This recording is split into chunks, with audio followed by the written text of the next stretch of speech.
Becky Pope, a longtime client, has battled ovarian cancer not once, but twice in the last 2 years. She is our inspiration and is more determined than ever to live a full, joyful life. Hi, my name is Becky Pope. I'm 54 years old. I am a United States probation officer, deputy chief. My mom, I would say, was probably a pretty big influence on me. She was real involved in outreach to like nursing homes and just always kind of a compassionate, caring kind of person, and probably gave me some of that, those values. But after I took a social work class, and it was just like that was home for me, because it was about really helping people to be empowered and empowering themselves. It was about teaching them how to fish and not simply handing them a fish. And because of that philosophy, it was really a fit for me. Well, I've always had some kind of fitness going on in my life. I was real big into bicycling. I used to jog a lot. And I've always had that athletic part of my life as an important aspect of it. When I woke up from the surgery, Pam was there, and I asked her, do I have cancer? And Pam told me, yes, you do. As it turned out, I had stage 3C ovarian cancer, which is a very aggressive, well, it's a large tumor, and it was late stage.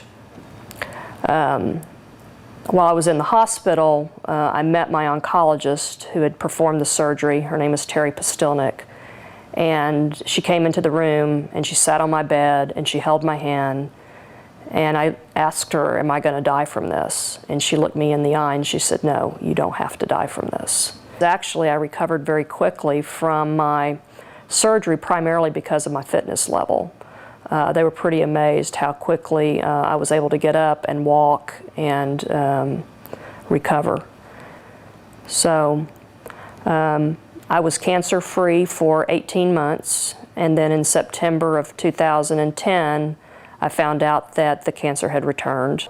Things had rocked along fairly well. My partner, Pam, was recently diagnosed with rheumatoid arthritis, and so we're beginning to make some adjustments to our lifestyle a little bit because of that.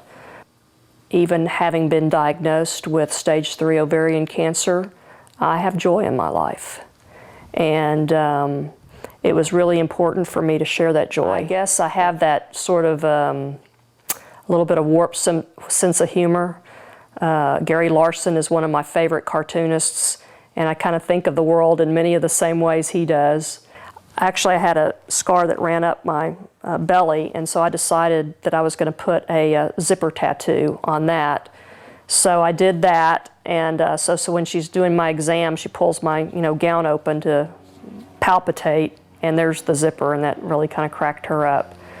So then I started wearing some costumes to chemo to make it a little bit fun, and there's been an array of costumes that I wore. Probably the most notable was Wonder Woman, because she became kind of my hero, my focus hero. I kind of imagined her cuffs being kind of those things that I could fight the cancer off with. And so I actually came in a full Wonder Woman costume. And the patients really liked that, and the nursing staff really liked that. And I could see that it gave them a little bit of joy, and we laughed and kind of made it a little bit fun.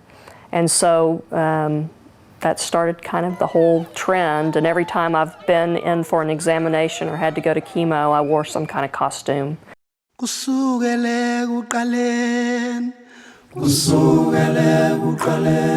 The idea actually came from Pam.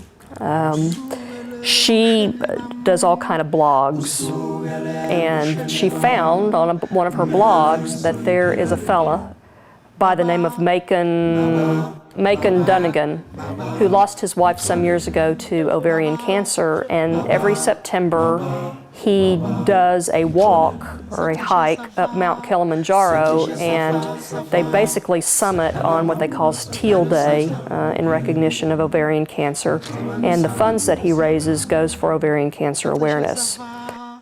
Well, I don't think that there's any situation that's ever hopeless, and a lot of this is about attitude and about recognizing those mountains and not letting them be an overshadow. I go back, I guess, again to my faith, and there's a piece of scripture that says, if you have the faith of a mustard seed, you can move a mountain.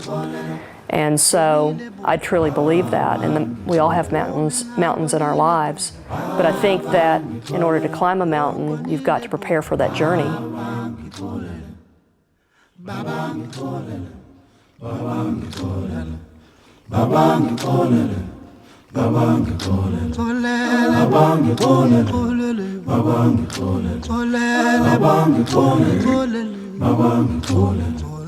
Abangi closer calling, abangi closer journey, abangi closer calling, abangi closer journey, abangi